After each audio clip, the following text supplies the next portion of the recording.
Oh, Kyle, I have never met somebody who's been voted best male vocalist of school. My God, congratulations. Errol Collins, nice to meet you, man. I love the fact that you live out there in California and you're not afraid to talk about surfing. It just seems like that's a lost sport, but man, I think you're going to bring it back. I think it's coming back. I'm loving it. I'm out there every morning. Wow. Do you think the boogie board took away from surfing? It seems like everybody started cheating with that darn boogie board. I don't know. Honestly, I think they could do some cool things if they're down on some solid shore break. But I don't know. I stick to standing up on the boards. Yeah. What are you thinking about when you're on that board? Or do you have enough time to think? I don't know. I think it's just mind muscle connection at this point. And you're just going out there to clear your head. So I'm not really worried about how many waves I'm going to get or if I get any waves, and I'm just out there just cruising. I could just see you winning NBC's The Voice, going on this big national tour, and then when you come to the East Coast, you've got to hit those shores, such as the waves that are in Charleston, South Carolina, because there's a lot of surfers down there. Oh, yeah. I might not even go inland on my tour. I might just stay coastal. Oh, God. Inviting fans out there on the water with you. I know, right? Well, then how did you adjust to making that move to Nashville? Because there's no waves there.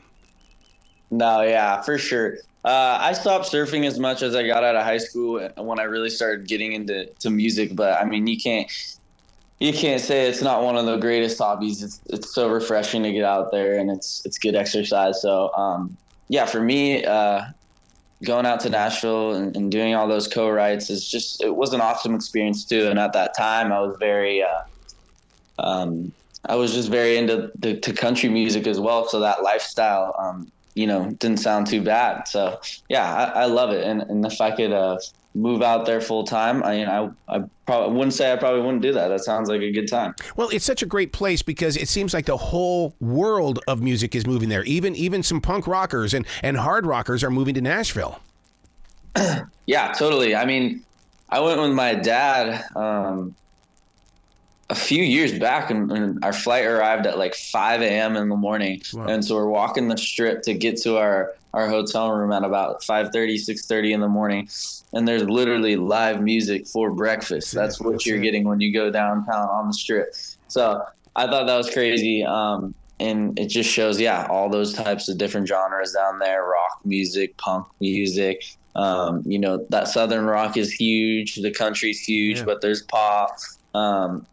So yeah, I think that's super cool that, everybody's kind of conjoining down there. And I don't know if I would say it makes it a little even less.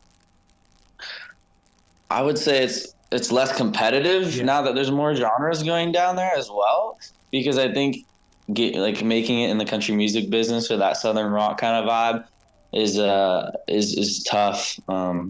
These past 15 years, or I mean, for however long it's been, but it's just been mainly country music, I feel like, and now it's splitting off. So I think that's awesome. Yeah, I love the way that musicians these days are collaborating more. It just felt like that back even in the 80s and 90s. It was like, this is my band, you can't come in my band, we'll hire you if we need you. But nowadays it's like, you want to share some guitar riffs? Let's get together, man. Let's jam. Yeah, I think people are hungry for that authentic sound, something that they've even never heard before. So I think, that cross genre blending is just insane right now. And I love it. I love that you can go from pop to, a country record, and, it doesn't have to be something that anybody's ever heard. How did you guys take a Jason Mraz song that we all love and enjoy and make it your own? I mean, you must have really put a lot of thought and actions into that. Totally. Yeah, I mean, I got to give so much credit to Madison as well. She was there. I mean, we were in a room every single day before we had to go up on that stage, and she was helping me out with Spanish. I was kind of messing around with the arrangement, and she was as well. So, I mean, yeah, we put a lot of work into it, but I think it just came super natural for us because we had that kind of chemistry, and she was just, it felt like we've been singing together forever. So I was super excited to have her as my battle partner. See, that's what always has inspired me about NBC's The Voice, that you guys you've never met before, but yet this happens. And it's like, how? I mean, it's like it takes bands years in order to create that kind of a sound. Totally. And, I've watched it since I was a kid, and I've wondered the same thing. And I was like, okay, maybe I could potentially be that person. And then I met Madison, and the first second we got a room together and we were jamming. It just felt like we've been doing it together for a long time. Are you going to be that guy that's finally going to sit down and write a book and say, this is how you do it to get on NBC's The Voice? Because I don't see any books like that out there. I don't know. Maybe. I mean, I'm not much of a writer. I can barely even read these days. Right. I'm all trying to write some notes in my journal about a new song. But hey, I might do like a little notes for you guys. Yeah. Let's talk about that, because I mean that poetry is a huge thing, but to take taking the discipline that goes with songwriting and poetry, now make a long form story. I mean, people don't understand that that's a huge struggle for those of us that have been doing this short form for a long time. Totally. Yeah. I mean, I would say I had no really help with the whole songwriting process. I never have really looked up, like a YouTube video on how to songwrite or like the basics of songwriting. And, I think for me, there's still so much to learn, but at first it just started off with me kind of, writing whatever was in my head and then saying what sounds good, it didn't have to make sense to me.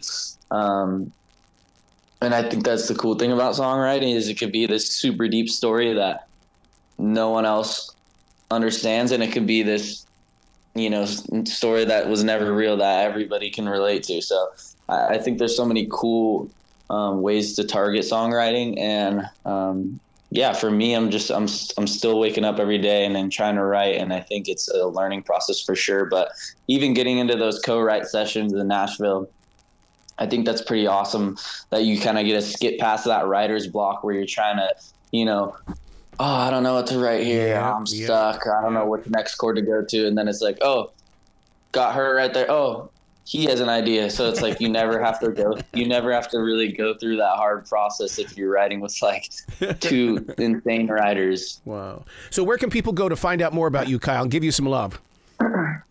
Yeah. Kyle Schuesler is my Instagram. KyleSchuesler.com is my website. And I think it's Kyle Schuesler as well on TikTok and Facebook. So you guys can check me out there. Absolutely. Please come back to this show anytime in the future. The door is always going to be open for you. Awesome, Meryl Collins. I'm so stoked that you invited me on this. All right. Well, call. You be brilliant today, okay? All right. Sounds good.